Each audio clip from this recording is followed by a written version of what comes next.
সুপ্রিয় ছাত্রছাত্রীবৃন্দ, আসসালামু আলাইকুম। আমরা গতদিনেই বলছিলাম যে গতদিন আমাদের ইলেকট্রন বিন্যাস অংশ শেষ হয়ে গেছে। আজকে আমরা শুরু করতে চাচ্ছিলাম পরমাণুর মডেল। তোমরা এসএসসিতে পরমাণুর মডেলের মধ্যে বোর এবং রাদারফোর্ড এই দুটি মডেল পড়ে আসছো। তো আমরা আজকেও রাদারফোর্ডের নিউক্লিয়াস আবিষ্কার সংক্রান্ত পরীক্ষাটা পড়ব এবং পরবর্তীতে রাদারফোর্ড এবং বোরের মডেল একটু মানে শর্টলি ডিসকাস করে আমরা ইলেকট্রোম্যাগনেটিক রেডিয়েশন নিয়ে কথা বলবো বা রেডিয়েশন নিয়ে আলোচনা শুরু করব। তবে তার আগে আমি বলি, এসএসসিতে তোমরা আইসোটপ, আইসোবার এবং আইসোটোন এই তিনটা এসএসসিতে পড়ে আসছো। এখানেও তোমরা এগুলো একটু করে দেখবে। এগুলা এই যে সুভাষচন্দ্র পাল স্যারের বই, ডক্টর সুভাষচন্দ্র পাল স্যারের বই, যেটা ঢাকা কলেজের ছেলেদের জন্য বাধ্যতামূলক, অন্য কলেজেও কিনতে পারো ওই ভালো বই। ওখানে সুন্দর করে তোমার হলো এই আইসোটপ, আইসোবার, আইসোটোন এর ব্যবহার, এর মানে প্রয়োগ সুন্দর করে দেওয়া আছে, একটু পড়ে নেবে। আমরা শুরু করতে যাচ্ছি রাদারফোর্ডের নিউক্লিয়াস আবিষ্কার সংক্রান্ত পরীক্ষা, যেটাকে আমরা বলবো আলফা কণা বিস্ফোরণ পরীক্ষা। আলফা কণা বিস্ফোরণ পরীক্ষা। আলফা কণা বিস্ফোরণ পরীক্ষা। আলফা কণা বিস্ফোরণ পরীক্ষা। রাদারফোর্ড নিউক্লিয়াস আবিষ্কার সংক্রান্ত পরীক্ষায় আলফা রশ্মি ব্যবহার করেন। এখন আলফা রশ্মির উৎস কি? আলফা রশ্মি দেখো, এটা হিলিয়াম পরমাণু। হিলিয়ামের পারমাণবিক সংখ্যা 2, ভর সংখ্যা 4। ভর সংখ্যা 4, পারমাণবিক সংখ্যা 2। এখান থেকে দুটি ইলেকট্রন বের করে নাও, নিলে দেখো তো এটা এই রকম অবস্থায় দাঁড়ায় কিনা। 2, 4, কিন্তু 2+, অর্থাৎ হিলিয়াম নিউক্লিয়াস। দেখো তো হিলিয়াম নিউক্লিয়াসটা দ্বিধনাত্মক কিনা। দ্বিধনাত্মক আধান বিশিষ্ট হিলিয়াম নিউক্লিয়াস এই হলো আলফা রশ্মি। তার মানে তাহলে কি আমরা বলতে পারবো যে আসলে হিলিয়াম রশ্মি, হিলিয়াম থেকে আলফা রশ্মি তৈরি হয়? না, আমরা শুধু তুলনা করার জন্য হিলিয়াম থেকে ইলেকট্রন দুইটা বের করে এইটাকে বলছি যে এই রকম হলো আসলে আলফা রশ্মি, যার পারমাণবিক সংখ্যা হলো 2, ভর সংখ্যা হলো 4। অর্থাৎ আমরা বলবো ভর সংখ্যা 4, আধান হলো 2, অর্থাৎ দ্বিধনাত্মক, অর্থাৎ প্রোটন 2টি এবং নিউট্রন, প্রোটন এবং নিউট্রনের যোগফল 4। এই রকম হলো আলফা রশ্মি। তাহলে আলফা রশ্মির উৎস কি? রাদারফোর্ড আলফা রশ্মির উৎস হিসেবে কি ব্যবহার করেন? বিভিন্ন তেজস্ক্রিয় মৌল। যেমন দেখো রেডিয়াম, তেজস্ক্রিয় মৌল 88, 226 ইলেকট্রন আলফা রশ্মি নির্গত হলো। আলফা রশ্মি 2, 4, তাহলে বিয়োগ করলে দেখো তুমি এটা হয় র্যাডন 86, 222। তাহলে এখন বলো, দেখো তো 26 থেকে 2, 4 ভর বিয়োগ করলে কত আসে? 22। 88 থেকে 2 বিয়োগ করলে কত আসে? 86। তাহলে দেখো, অর্থাৎ এই যে রেডিয়াম তেজস্ক্রিয় মৌল, রেডিয়াম তেজস্ক্রিয় মৌল থেকে একটা আলফা রশ্মি নির্গমনের পরে র্যাডনে পরিণত হয়। এভাবে আস্তে আস্তে তেজস্ক্রিয় রশ্মি, বিভিন্ন তেজস্ক্রিয় মৌল বিভিন্ন রশ্মি বিকিরণের মাধ্যমে স্থিতিশীল মৌলে রূপান্তরিত হয়। এই রেডিয়াম হইল রাদারফোর্ডের আলফা রশ্মির উৎস। এই রেডিয়াম থেকে অসংখ্য আলফা রশ্মি নির্গত হয়। কোটি কোটি রেডিয়াম কোটি কোটি আলফা রশ্মি নির্গত করবে এই রকম। এবার তাহলে একটা গেল রাদারফোর্ডের আলফা কণা বিস্ফোরণ পরীক্ষার আলফা রশ্মির উৎস পাইলাম রেডিয়াম। 2 নম্বর ঘটনা হলো স্বর্ণের পাত ব্যবহার করেন। স্বর্ণের পাতের উপর আলফা রশ্মি নিক্ষেপ করেন। এখন স্বর্ণের পাত কীরকম থিকনেস বা পুরুত্বের? দেখো পুরুত্বটা হলো 0.0004 সেন্টিমিটার, অর্থাৎ 4 × 10⁻³ - 3 সেন্টিমিটার, অর্থাৎ 1 সেন্টিমিটারের এমন পুরু এর 10,000 ভাগ করে তার 4 ভাগ পুরুত্ব হলো স্বর্ণের পাত। এত পাতলা, এত ফিনফিনে, এত পাতলা স্বর্ণের পাতের উপর আলফা রশ্মি নিক্ষেপ করেন রাদারফোর্ড। আর একটা জিনিস ব্যবহার করেন, আলফা রশ্মি নিক্ষেপ করার পর তিনি ব্যবহার করেন আলফা রশ্মি নিক্ষেপ হবে স্বর্ণের পাতের অপোজিটে, বিপরীতে। আলফা রশ্মি স্বর্ণের পাত বিপরীতে থাকবে, জিঙ্ক সালফাইডের পর্দা। জিঙ্ক সালফাইড একটা ফসফরসেন্ট জাতীয় পদার্থ, ফসফরসেন্ট জাতীয় পদার্থ যা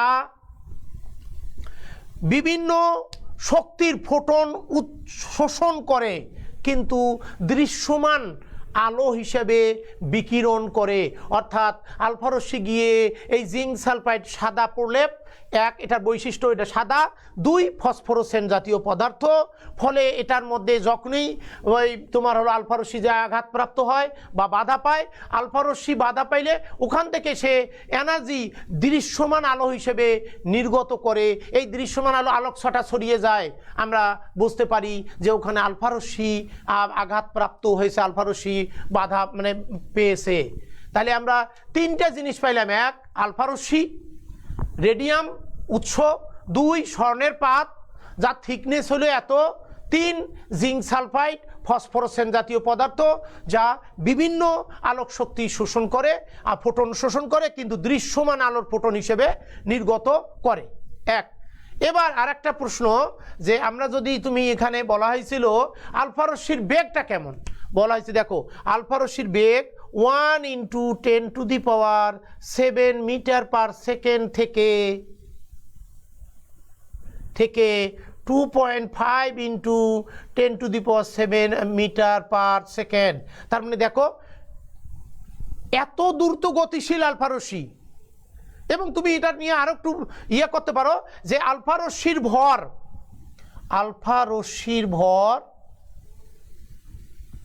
ভর ইলেকট্রনের ভরের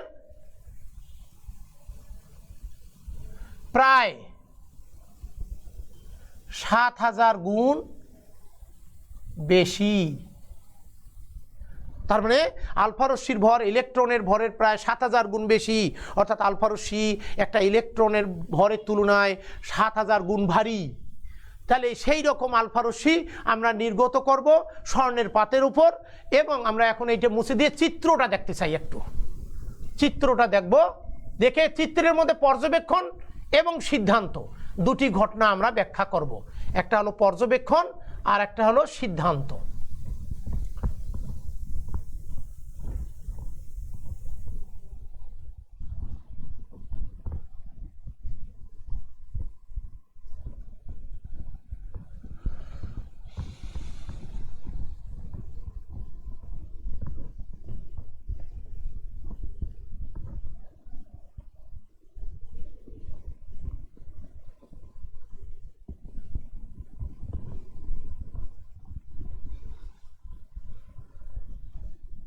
আমরা এখন একটু চিত্রটা দেখতে চাই যে রাদারফোর্ডের আলফা রশ্মি নির্গমন পরীক্ষায় স্বর্ণের পাতের উপর কী ঘটনা ঘটে।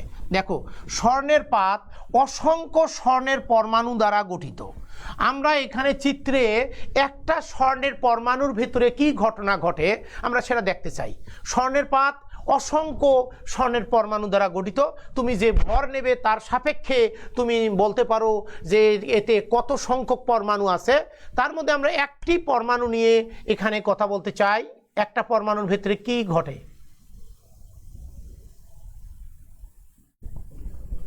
মনে করো, এখানে আরো যদি আমি দেখাই শক্তি স্তর এরকম দেখাইতে পারি। একটা স্বর্ণের পরমাণু, স্বর্ণের পরমাণুর এখানে মনে করো জিঙ্ক সালফাইডের প্রলেপ,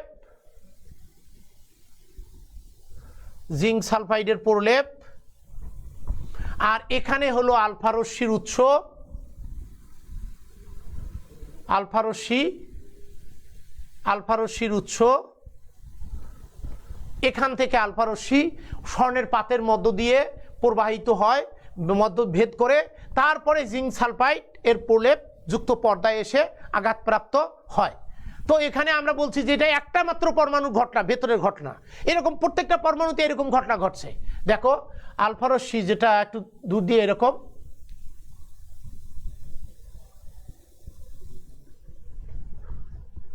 সোজাসুজি স্বর্ণপাত ভেদ করে চলে গেছে, সোজাসুজি স্বর্ণপাত ভেদ করে চলে গেল। এবারে দেখো একটু কাজ দিয়ে যখনই গেছে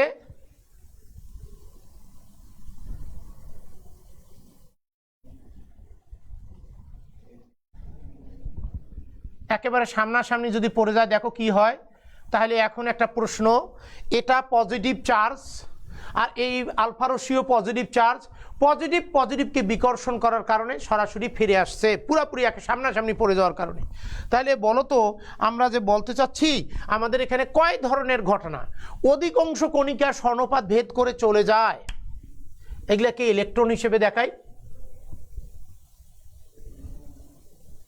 দেখো অধিকাংশ কণিকা স্বর্ণপাত ভেদ করে চলে যায়, কিছু সংখ্যক কণিকা বেঁকে যায়, প্রতি 20,000-এ একটি কণিকা সরাসরি ফিরে আসে। 3 ধরনের পর্যবেক্ষণ রাদারফোর্ডের কি, আলফা রশ্মি নিক্ষেপণের পর দেখা গেছে 3 ধরনের ঘটনা ঘটে। একটা হলো অধিকাংশ কণিকা স্বর্ণপাত ভেদ করে চলে যায়, কিছু সংখ্যক কণিকা বেঁকে যায়, প্রতি 20,000-এ একটি কণিকা সরাসরি ফিরে আসে। এই 3 ধরনের ঘটনা থেকে 3টি সিদ্ধান্তে উপনীত হন। মূল সিদ্ধান্ত 3টা। এক, পরমাণুর কেন্দ্রস্থলে ক্ষুদ্র পরিসরের ধনাত্মক চার্জযুক্ত একটা বস্তুকণা আছে, একে বলা হয় নিউক্লিয়াস।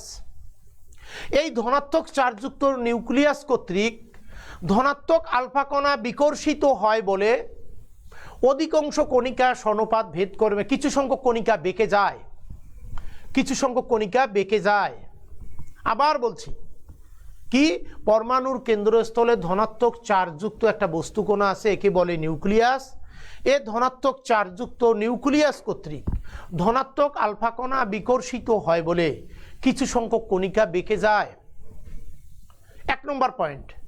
2 নম্বর পয়েন্ট, ক্ষুদ্র পরিসরের ধনাত্মক নিউক্লিয়াস ব্যতীত পরমাণুর সমস্ত অঞ্চল ফাঁকা, ফলে অধিকাংশ কণিকা স্বর্ণপাত ভেদ করে চলে যায়।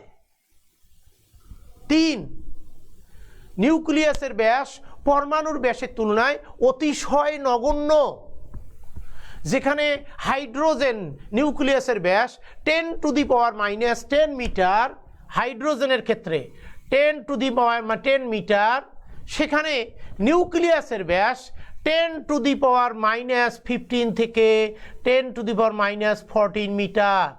তার অর্থ একটি নিউক্লিয়াস একটি পরমাণু অপেক্ষা হাইড্রোজেনের নিউক্লিয়াস হাইড্রোজেন পরমাণুর তুলনায় 10,000 থেকে 1 লক্ষ গুণ ছোট। অথবা আমরা উল্টা যদি বলি তাহলে হাইড্রোজেন পরমাণুর ব্যাস নিউক্লিয়াসের ব্যাসের তুলনায় 10,000 থেকে 1 লক্ষ গুণ বড়। তাই আমি আবার বলছি, কারণ এতগুলো লেখার প্রয়োজন নাই, তোমরা একটু মনে রাখবে এবং বইটা পড়বে। এটাও পরীক্ষায় আসছে এ পর্যন্ত প্রয়োগে সিকিউ এর সাপেক্ষে একবার ঢাকা বোর্ডেই আসছে। যে কি আমি বলছি আবারও, যে রাদারফোর্ডে আলফা কণা বিস্ফোরণ পরীক্ষায় রাদারফোর্ড আলফা স্বর্ণপাতের উপর আলফা রশ্মি নিক্ষেপ করে 3 ধরনের ঘটনা পর্যবেক্ষণ করেন। 1, অধিকাংশ কণিকা, দেখো পরমাণুর কেন্দ্রস্থলে ক্ষুদ্র পরিসরে ধনাত্মক চার্জযুক্ত একটা বস্তুকণা আছে, এর আয়তন দেখো, একে বলা হয় নিউক্লিয়াস। এই ধনাত্মক চার্জযুক্ত নিউক্লিয়াস কর্তৃক ধনাত্মক আলফা কণিকা বিকর্ষিত হয় বলে কিছু সংখ্যক কণিকা বেঁকে যায়। দেখো বেঁকে যাওয়ার কারণ, এটা নিউক্লিয়াস থেকে একটু দূরে বিকর্ষণ পেয়েছে, এই দিকে গেছে, এর আর একটু কাছে আসছিল বিকর্ষণ পেয়েছে, একবারে বিপরীত দিকেই প্রায় বেঁকে গেছে। আর এরা সরাসরি সামনে, ফলে একে সরাসরি পজিটিভকে বিকর্ষণের কারণে ফিরে আসছে, আঘাতপ্রাপ্ত হয়ে ফিরে চলে গেছে। আর তোমার হলো অধিকাংশ কণিকা, তাহলে আমরা বলছি যে নিউক্লিয়াস ব্যতীত সমস্ত অঞ্চল ফাঁকা, ফলে অধিকাংশ কণিকা স্বর্ণপাত ভেদ করে চলে যায়।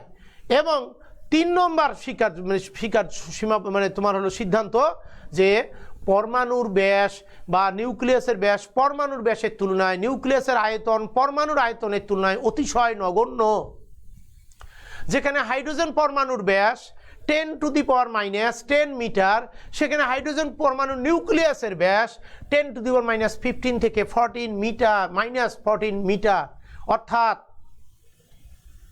হাইড্রোজেন পরমাণুর নিউক্লিয়াস অপেক্ষা হাইড্রোজেন পরমাণুর ব্যাস 10,000 থেকে 1 লক্ষ গুণ বড়, 1 লক্ষ গুণ বড়। এর সাপেক্ষে রাদারফোর্ড এই নিউক্লিয়াস আবিষ্কারের পর 1911 সালেই রাদারফোর্ড নিউক্লিয়াস আবিষ্কার করেন, এবং ওই সালেই রাদারফোর্ড পরমাণু সংক্রান্ত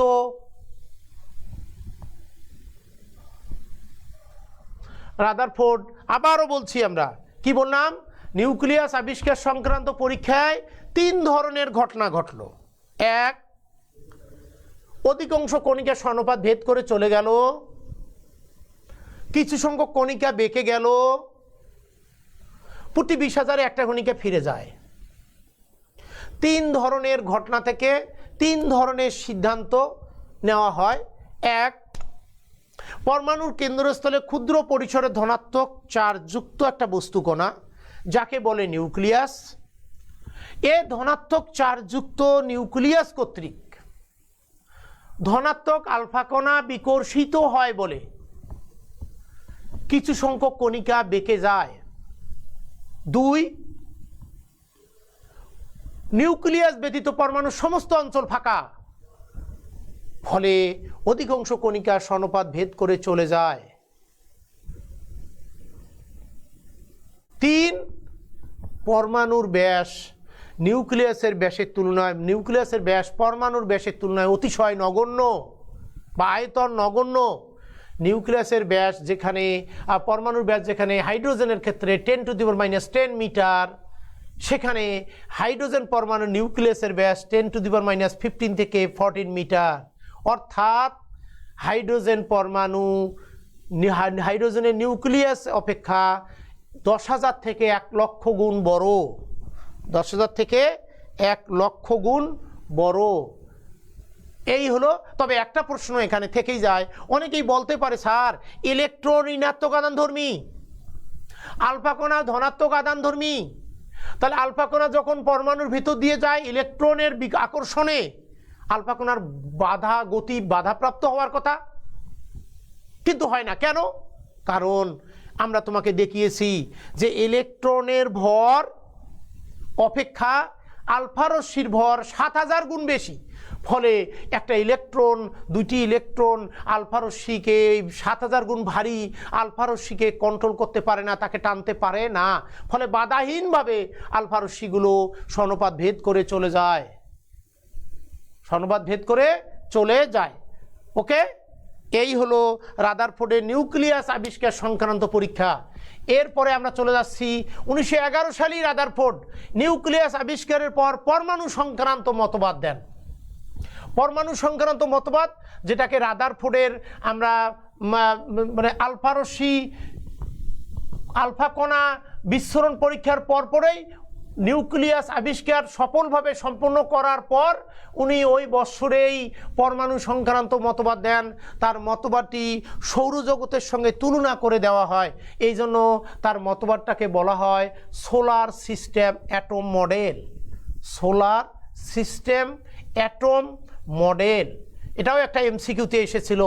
সোলার সিস্টেম অ্যাটম মডেল কোন মডেলকে বলা হয়? রাদারফোর্ড পরমাণু মডেলের অপর নাম সোলার সিস্টেম অ্যাটম মডেল। আমরা এখন রাদারফোর্ডের পরমাণু সংক্রান্ত মতবাদ, এটা তুমি আমাকে কিভাবে বলতে বলবে আমি জানি না, আমি জাস্ট একবার পয়েন্টগুলো একটু বলি, কারণ এটা তোমরা এসএসসিতে পড়ে আসছো, যা আমরা সুজাস খালি একটু বলবো যে কি কি আর ব্যর্থতার সীমাবদ্ধতার কি, তার সাপেক্ষে আমরা বোরে চলে যাব। রাদারফোর্ডের পরমাণু মডেল খুব বেশি বলার আমার এখানে বেশি কিছু নাই।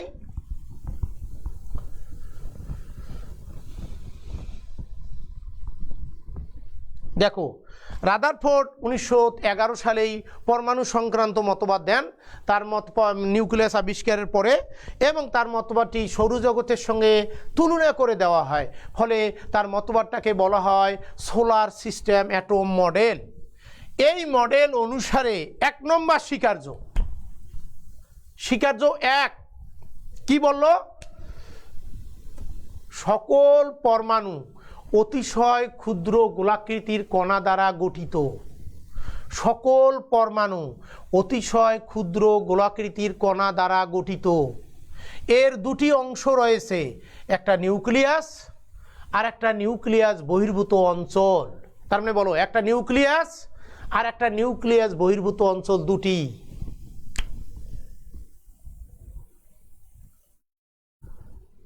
নিউক্লিয়াস আর নিউক্লিয়াস বহির্ভূত অঞ্চল। 1 2 পরমাণুর প্রায়, দেখো, পরমাণুর কেন্দ্রস্থলে অত্যন্ত ক্ষুদ্র পরিসরে ধনাত্মক চার্জযুক্ত একটা বস্তুকণা আছে যাকে বলে নিউক্লিয়াস। এর আয়তন সমগ্র পরমাণুর আয়তনের তুলনায় অতিশয় নগণ্য, অতিশয় নগণ্য। 2 নম্বর স্বীকার্য। আবার বলছি, পরমাণুর কেন্দ্রস্থলে একটি ধনাত্মক চার্জযুক্ত বস্তুকণা আছে যাকে বলে নিউক্লিয়াস। এর আয়তন সমগ্র পরমাণুর আয়তনের তুলনায় অতিশয় নগণ্য। 3, পরমাণুর কেন্দ্রস্থলে নিউক্লিয়াসে দেখো সমস্ত পজিটিভ চার্জ এবং ভর পুঞ্জীভূত, এজন্য নিউক্লিয়াসের ভরেই পরমাণুর ভর, নিউক্লিয়াসের ভরেই, কারণ নিউক্লিয়াসেই থাকে প্রোটন এবং নিউট্রন, তার ভরেই পরমাণুর ভর। 3 গেল। 4 নম্বর, পরমাণুতে ধনাত্মক নিউক্লিয়াস, ঠিক বলো তো ইলেকট্রন আছে নিউক্লিয়াসের চারিদিকে, কতগুলো ঋণাত্মক আধানধর্মী কণিকা আবর্তন করে। এই ঋণাত্মক আধানধর্মী কণিকাগুলোকে বলা হয় ইলেকট্রন। পরমাণুর কেন্দ্রস্থলে ধনাত্মক আধানের সংখ্যা এবং বাইরে পরিভ্রমণরত ইলেকট্রনের সংখ্যা সমান হওয়ায় পরমাণুটি বৈদ্যুতিকভাবে নিরপেক্ষ। পরমাণুটি বৈদ্যুতিকভাবে নিরপেক্ষ, অর্থাৎ চার্জ ফ্রি, চার্জহীন। এবার সর্বশেষ যেটা বলবো, পরমাণুর ঘূর্ণনত ইলেকট্রনের ওপর 2 প্রকার বল কার্যকর। একটা নাম কেন্দ্রামুখী বল, কেন্দ্রামুখী বল,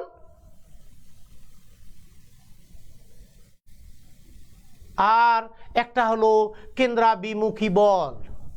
এই কেন্দ্রাভিমুখী বল সেন্ট্রিফিউগাল, সেন্ট্রিপেটাল, কেন্দ্রাভিমুখী বল। এই 2 প্রকার বল সমান, পরস্পর সমান এবং বিপরীত হওয়ায় ইলেকট্রন নির্দিষ্ট কক্ষপথে থেকে নিউক্লিয়াসের চারিদিকে আবর্তন করে। তাহলে আমি আবারও বলছি, রাদারফোর্ডের তোমার হলো মডেল, এর স্বীকার্যগুলো। 1 নম্বর স্বীকার্য, সকল পরমাণু অতিশয় ক্ষুদ্র গোলাকৃতির কণা দ্বারা গঠিত। এর 2টি অংশ রয়েছে, একটা নিউক্লিয়াস, একটা নিউক্লিয়াস বহির্ভূত অঞ্চল। 2, পরমাণুর কেন্দ্রস্থলে অত্যন্ত ক্ষুদ্র পরিসরের ধনাত্মক চার্জযুক্ত একটা বস্তুকণা আছে, একে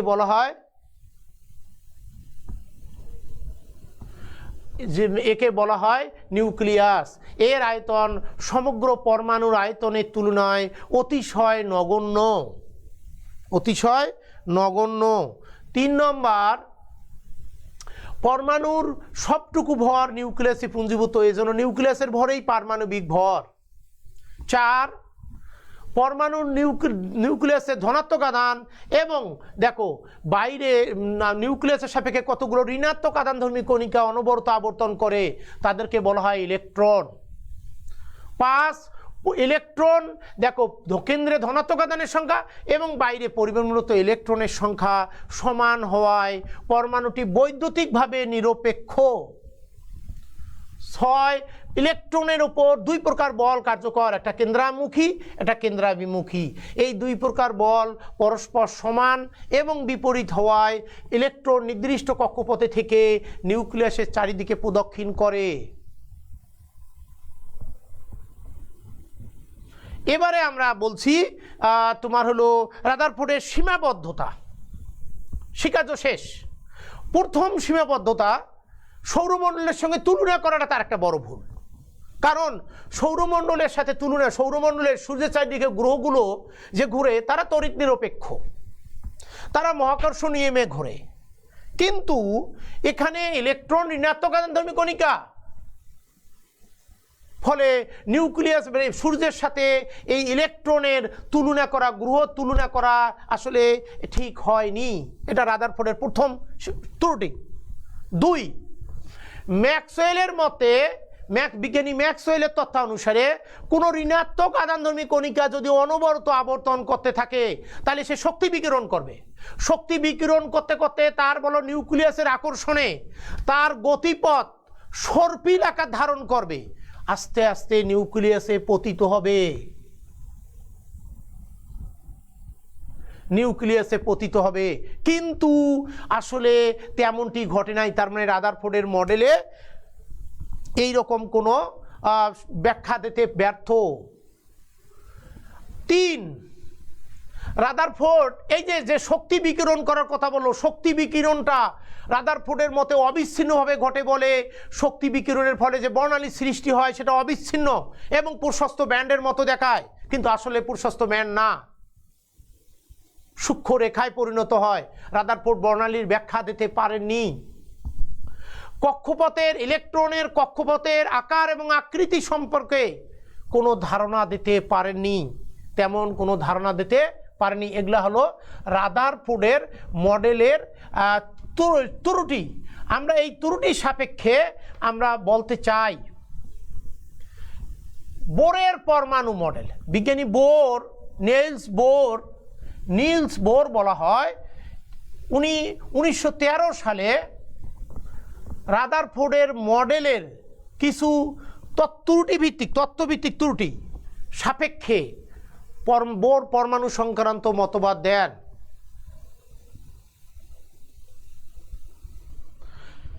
আমরা সেই তথ্যগুলো দেখো। 1, রাদারফোর্ড পরমাণু সংক্রান্ত মডেল দেন 1913 সালে। রাদারফোর্ড যখন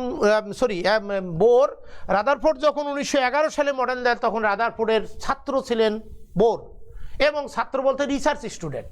রাদারফোর্ডকে অনেক পরামর্শও দিয়েছিলেন, কিন্তু তার পরবর্তীতে 1913 সালে বিজ্ঞানী ম্যাক্স প্লাঙ্কের কোয়ান্টাম তত্ত্বের ভিত্তিতে বোর পরমাণু সংক্রান্ত মতবাদ দেন। এখন প্রশ্ন, ম্যাক্স প্লাঙ্কের কোয়ান্টাম তত্ত্বের ভিত্তিতে বোর পরমাণু সংক্রান্ত মতবাদ দেন। ম্যাক্স প্লাঙ্কের কোয়ান্টাম তত্ত্বটা কি? ম্যাক্স প্লাঙ্কের কোয়ান্টাম তত্ত্ব কি? সেই কোয়ান্টাম তত্ত্বটা লেখো। কোনো বস্তু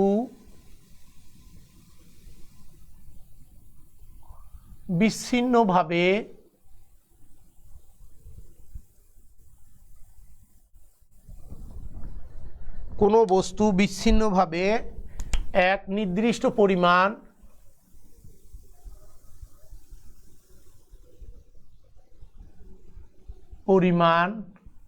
বা তার সরল গুণিতকের সমান পরিমাণ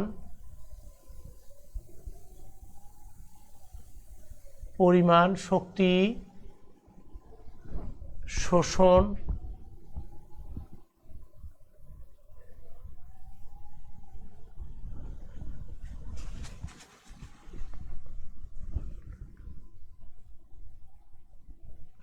বা বিকিরণ করে। এই শোষিত বা বিকিরিত শক্তি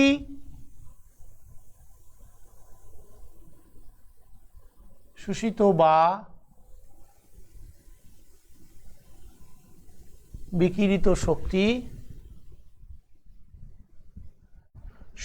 বা বিকিরিত বিকিরণের শোষিত বা বিকিরিত বিকিরণের কম্পাঙ্কের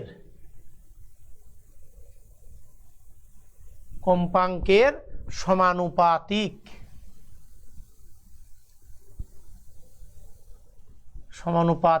তাহলে আমরা কি বললাম? কোনো বস্তু বিচ্ছিন্নভাবে এক নির্দিষ্ট পরিমাণ বা তার সরল গুণিতকের সমান পরিমাণ শক্তি শোষণ বা বিকিরণ করে, স্থানান্তর হয়। এই শোষিত বা বিকিরিত শক্তি শোষিত বা বিকিরিত বিকিরণের কম্পাঙ্কের সমানুপাতিক। বলো, বিকিরণের শক্তি বিকিরণের কম্পাঙ্কের সমানুপাতিক। তাহলে এখন বলো তো, শক্তিকে প্রকাশ করি আমরা ই দ্বারা, আর কম্পাঙ্ক, এই আলোর কম্পাঙ্ককে প্রকাশ করি নিউ দ্বারা। কি নাম? নিউ। তাহলে আমরা বলবো ই প্রপোর্শনাল নিউ।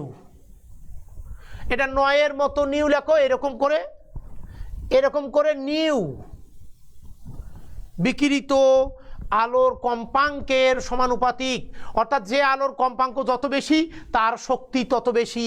এটা যখন আলো বিভিন্ন ধরনের অতিবেগুনি, দৃশ্যমান, আইআর, ইনফ্রা, মানে তারপর তোমার হলো মাইক্রোওয়েভ, রেডিও ওয়েভ, প্রত্যেক আলোর কম্পাঙ্ক ভিন্ন, সে আলোর ফোটনের এনার্জি ভিন্ন, তার সাপেক্ষে সে কতটুকু শক্তি শোষণ বা বিকিরণ করবে নির্ধারিত হয়।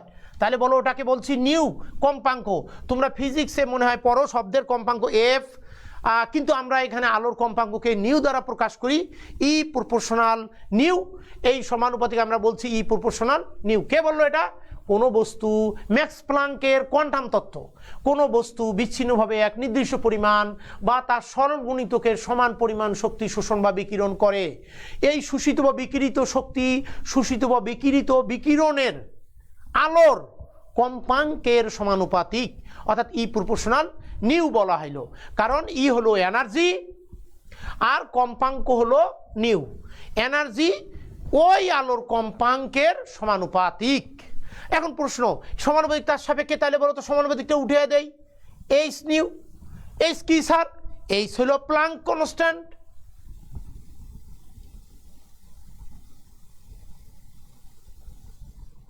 প্ল্যাঙ্ক কনস্ট্যান্ট এর মান কীরকম দেখো, এইচ প্লাঙ্ক কনস্ট্যান্টের মান 6.626 into 10⁻⁻³ joule second. 6.626 into 10⁻⁻34, sorry এটা কিলো জুল সেকেন্ড, এটা joule second. 6.626 into 10⁻⁻27 ERG erg second. এটাকে বলা হয় আর্ক। সিজিএস এ কাজের একক, সিজিএস এ কাজের একক, তার মানে এটা হলো সিজিএস, এটা হলো এসআই, আর এটা এসআই এর চেয়েও 1000 গুণ বড়, কিলো জুল।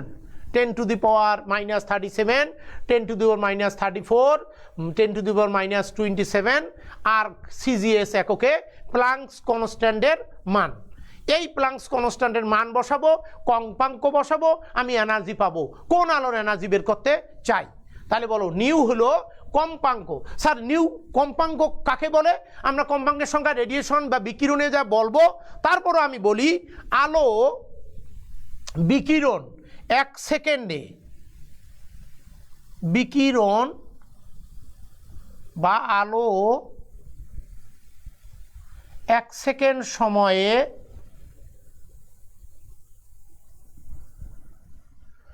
চলার পথে, তার চলার পথে যতগুলি তরঙ্গ সৃষ্টি করে তাকে কম্পাঙ্ক বা ফ্রিকোয়েন্সি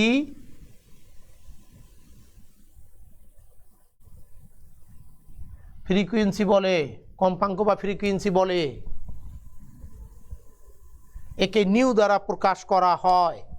তাহলে বলো বিকিরণ বা আলো 1 সেকেন্ড সময়ে তার চলার পথে যতগুলো তরঙ্গ সৃষ্টি করে তাদের মোট মানকে কম্পাঙ্ক বা ফ্রিকোয়েন্সি বলা হয়। তাহলে আমরা এটা মুছে দেই, মুছে দিয়ে আমরা এখন তাহলে এর সাপেক্ষে, তাহলে এই যে প্লাঙ্কের কনস্ট্যান্ট দেখো, এর সাপেক্ষে বোর পরমাণু সংক্রান্ত মতবাদ দেন। বোরের পরমাণু সংক্রান্ত মতবাদ 3টি স্বীকার্যের মাধ্যমে প্রতিষ্ঠিত।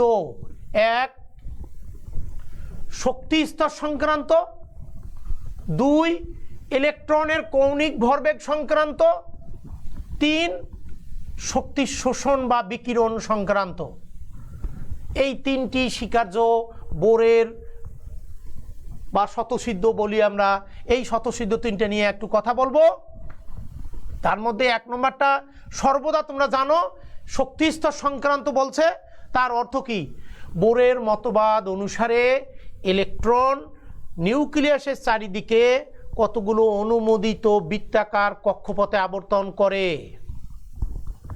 এই বৃত্তাকার কক্ষপথগুলোকে বলা হয় শক্তি স্তর বা শেল বা অরবিট। আবার বলছি, বোরের মতবাদ অনুসারে ইলেকট্রন নিউক্লিয়াসের চারিদিকে কতগুলো অনুমোদিত বৃত্তাকার কক্ষপথে আবর্তন করে।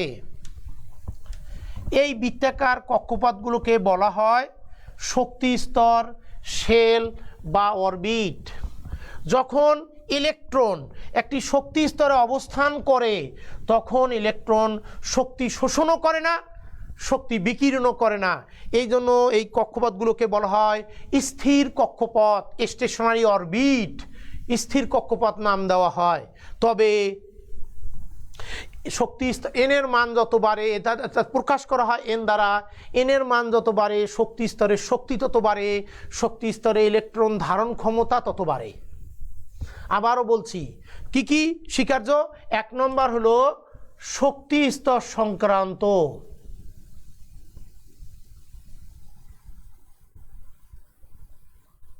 2 ইলেকট্রনের কৌণিক ভরবেগ সংক্রান্ত, 3 শক্তির শোষণ বা বিকিরণ সংক্রান্ত,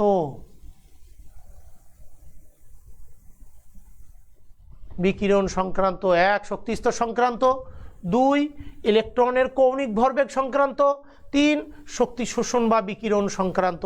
এই 3টি শক্তি স্বীকার্য নিয়ে বোরের মতবাদ প্রতিষ্ঠিত। তার 1 নম্বরটা ভাষা রিলেটেড। আমরা বলছি যে ইলেকট্রন নিউক্লিয়াসের চারিদিকে বোর বলছেন কতগুলো অনুমোদিত বৃত্তাকার কক্ষপথে আবর্তন করে। এই বৃত্তাকার কক্ষপথগুলোকে বলা হয় শক্তি স্তর বা শেল বা অরবিট।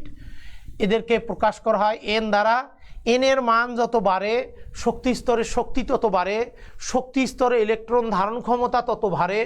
কিন্তু বলা হয়েছে যে কোনো একটি শক্তি স্তরে যখন ইলেকট্রন অবস্থান করে তখন ইলেকট্রন শক্তি শোষণও করে না, বিকিরণও করে না। কিন্তু বলো এই জন্য এই শক্তি স্তরগুলোকে বলা হয় স্থির শক্তি স্তর বা স্টেশনারি অরবিট। 1 নম্বর গেল। 2 নম্বর ইলেকট্রনের কৌণিক ভরবেগ সংক্রান্ত। কৌণিক ভরবেগ সংক্রান্ত তখন আমরা একটা চিত্র অঙ্কন করব। নিউক্লিয়াস, একটা ইলেকট্রন এই জায়গায় আছে আর দূরত্বে, ইলেকট্রনটার ভর হলো m, বেগ হলো v।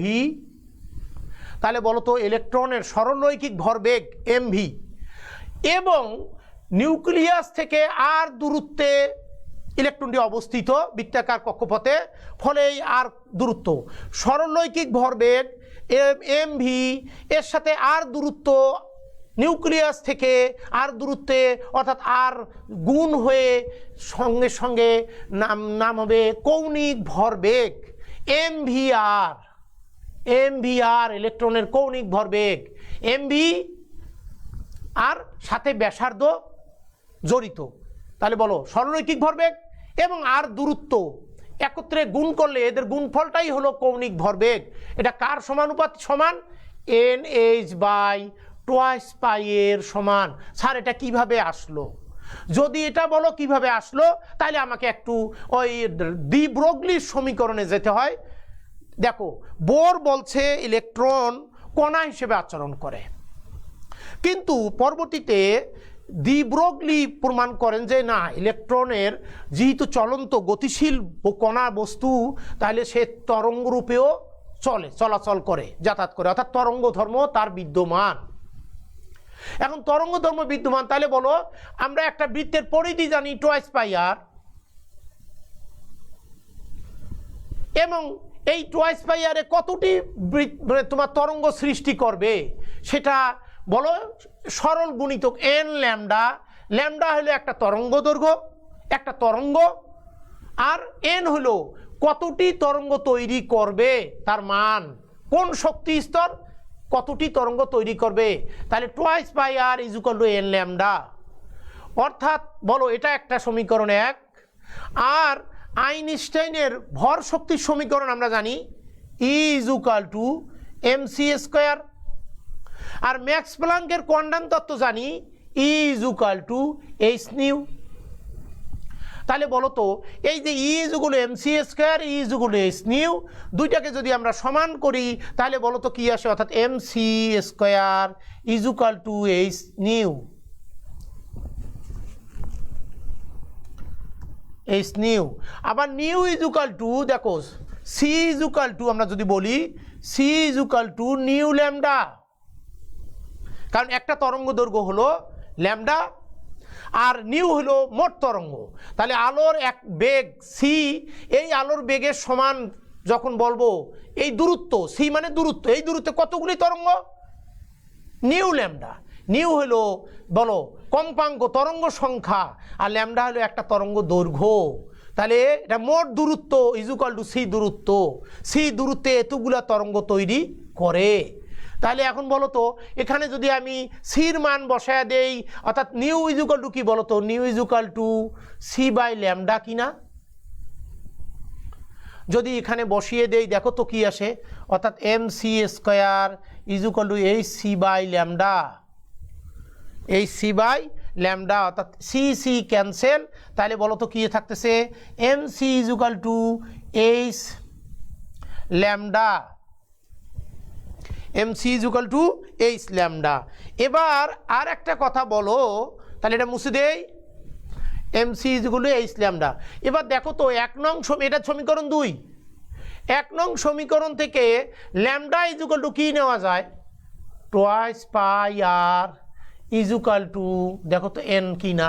তাহলে ল্যামডার মান, এটা সমীকরণ 3 দাও, ল্যামডার মান সমীকরণ 2-এ বসিয়ে পাই দেখো তো, অর্থাৎ M C equal to H, H by ল্যামডার মান বলো তো কি, twice pi R by N.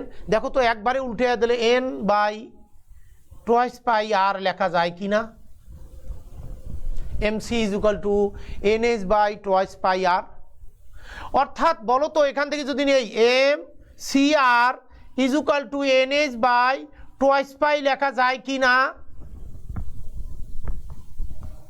এখানে সি হলো আলোর বেগ, কিন্তু আলোর বেগ এবং ইলেকট্রনের বেগ প্রায় কাছাকাছি, আলোর বেগ এবং ইলেকট্রনের বেগ প্রায় কাছাকাছি, এই জন্য সি ইজুকাল টু আমরা ভি লিখতে পারি। তাহলে বলো তো, অর্থাৎ M V R equal to N H by twice পাই,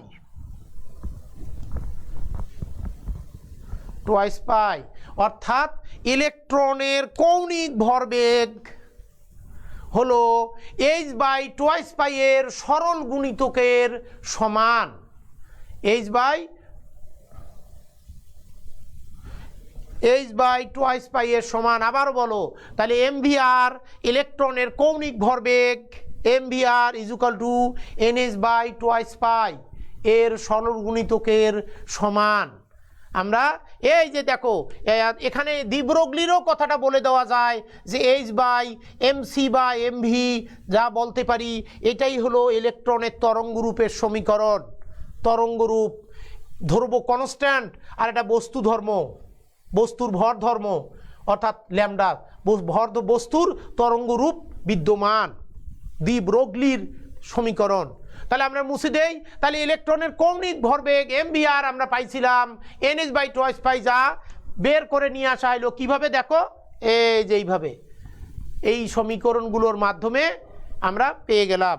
এখানে আর একটা জিনিস বলো তো, তাহলে প্রত্যেকটা শক্তি স্তরে কতটি তরঙ্গ সৃষ্টি হবে কিভাবে বুঝবো, এন এর মান 1 নম্বর শক্তি স্তর, বলো তরঙ্গ কয়টি হবে, পরিধি টোয়াইস পাই আর, আর এর মান চেঞ্জ হচ্ছে, 2 নম্বর শক্তি স্তর আর এর মান চেঞ্জ, সঙ্গে সঙ্গে এন এর মান 2, তরঙ্গ দৈর্ঘ্য 2টা, তার মানে 2টি তরঙ্গ, এন এর মান 3 বসাও, সঙ্গে সঙ্গে দেখো তো তরঙ্গ চেঞ্জ হয়ে যাচ্ছে কিনা। তার মানে প্রত্যেকটা কক্ষপথের সাপেক্ষে ইলেকট্রন কতটি তরঙ্গ সৃষ্টি করে চলবে, আবর্তন করবে তাও নির্দিষ্ট, এবং সেটা দেখো ডিপেন্ড করবে কক্ষপথ কোন কক্ষপথ তার উপর, এন এর মান এর উপর, এন এর মান 1 নম্বর শক্তি স্তর, তরঙ্গ 1টি, এন এর মান 2, 2 নম্বর শক্তি স্তর, ওই পরিধিতে তরঙ্গ দুইটি, অর্থাৎ আর এর মানটা চেঞ্জ হচ্ছে, সঙ্গে সঙ্গে তরঙ্গ দৈর্ঘ্য চেঞ্জ হয়ে তরঙ্গ সংখ্যা চেঞ্জ হয়ে যাচ্ছে। তাহলে ইলেকট্রনের কৌণিক ভরবেগ সংক্রান্ত, তাহলে এটা এই 2 গেল 3। শক্তি শোষণ এবং বিকিরণ সংক্রান্ত প্রস্তাব, শক্তি শোষণ বা বিকিরণ সংক্রান্ত প্রস্তাব। এই যে একটা শক্তি স্তর, আর একটা শক্তি স্তর দিলাম, ইলেকট্রনটা এখানে আছে, ইলেকট্রনটা এখানে আছে, ইলেকট্রনটা এদিকে উপরে উঠতেছে, দেখো তো এটা শক্তি শোষণ কিনা। আবার ইলেকট্রন নিচে নামতেছে। অলওয়েজ একটা জিনিস মনে রাখবে, এই যে শক্তির পার্থক্য, যেটা বড় শক্তি সেটাকে E2 ধরতে হবে, আর নিচে যেটা থেকে আসবে সেটাকে E1। যেটা উপরে উঠবে E2, নিচ থেকে উঠবে E1। যদি নামে তাহলে উপর থেকে নামবে অলওয়েজ বড়টা E2 আর ছোটটা হলো E1। তাহলে বলো তো শক্তির পার্থক্য E2 minus E1 is equal to del E, is equal to del E, দেখো তো is equal to H nu, কমপক্ষে একটি আলোক কণা বা একটা ফোটন শোষণ করে বা বিকিরণ করে ইলেকট্রন স্থানান্তর হতে পারে, যেটা ম্যাক্স প্লাঙ্কের কোয়ান্টাম তত্ত্ব অনুসারে পাইছি, বা তার সরল গুণিতকের সমান। তার মানে এনএস নিউ, 2টা ফোটন 3টি ফোটন শোষণ করবে, শক্তি স্তর চেঞ্জ হবে। তার মানে বলো এই যে শক্তি শোষণ বা বিকিরণ সংক্রান্ত প্রস্তাব, ডেলি শক্তির পার্থক্য এবং এটা ফোটন এর সংখ্যা এর সাপেক্ষে ইলেকট্রন শক্তি স্তর, এক শক্তি স্তর থেকে আরেক শক্তি স্তরে স্থানান্তরিত হতে পারে। যদি উপরের শক্তি স্তরে যায় তাহলে শক্তি শোষণ, যদি নিচের শক্তি স্তরে নেমে যায় তাহলে শক্তির বিকিরণ ঘটবে। এই শক্তি শোষণ বা বিকিরণ সংক্রান্ত প্রস্তাব। এখন প্রশ্ন হলো, দেখো এই যে বোরের পরমাণু সংক্রান্ত মতবাদ, এবার এর সীমাবদ্ধতাগুলো কি খুব সংক্ষেপে বলে নেই। সীমাবদ্ধতা 1, বোর, প্রথমেই বলি, বোর পরমাণুর মডেলকে দ্বিমাত্রিক হিসেবে কল্পনা করেন, কিন্তু আসলে পরমাণুর মডেল ত্রিমাত্রিক। তার মানে বোরের পরমাণু মডেল দ্বিমাত্রিক, এটা সত্যিকার অর্থে ত্রিমাত্রিক সেটা ব্যাখ্যা দিতে পারেননি। 2, বোর হাইড্রোজেন বা 1 ইলেকট্রন বিশিষ্ট আয়ন, লিথিয়াম 2+, এ ধরনের মৌলের পরমাণুর বর্ণালী ব্যাখ্যা করতে পারেন, কিন্তু বহু ইলেকট্রন বিশিষ্ট যে মৌল তাদের বর্ণালী বোর ব্যাখ্যা করতে পারেননি, ব্যাখ্যা সুনির্দিষ্ট দিতে পারেনি। বোরের বর্ণালী ব্যাখ্যায় তারপরেও আবার কিছু সীমাবদ্ধতা আছে। সে বলছে যে রেখাগুলো পাওয়া যায় আলাদা আলাদা রেখা, কিন্তু অতি শক্তিশালী স্পেকট্রোমেট্রিক বা স্পেকট্রোমেট্রিক যন্ত্র দিয়ে পরীক্ষা করে দেখা যায় যে প্রত্যেকটা বর্ণালী রেখা অসংখ্য সূক্ষ্ম সূক্ষ্ম রেখায় বিভক্ত হয়, যার ব্যাখ্যা বোর দিতে পারেননি। পরবর্তীতে জিম্যান এবং স্টার্ক দুইজন, একজন চুম্বক ক্ষেত্রের উপস্থিতিতে, একজন বিদ্যুৎ ক্ষেত্রের উপস্থিতিতে এই ব্যাখ্যা দেন।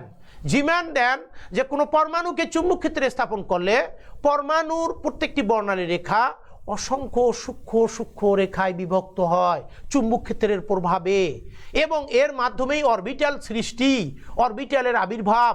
এটাই জিম্যান প্রভাব, যে কোনো চুম্বক ক্ষেত্রের উপস্থিতিতে একটা পরমাণু রাখলে পরমাণুর বর্ণালী রেখাগুলো অসংখ্য সূক্ষ্ম বেজোড় সংখ্যক রেখায় বিভক্ত হয়, এটাই জিম্যান প্রভাব।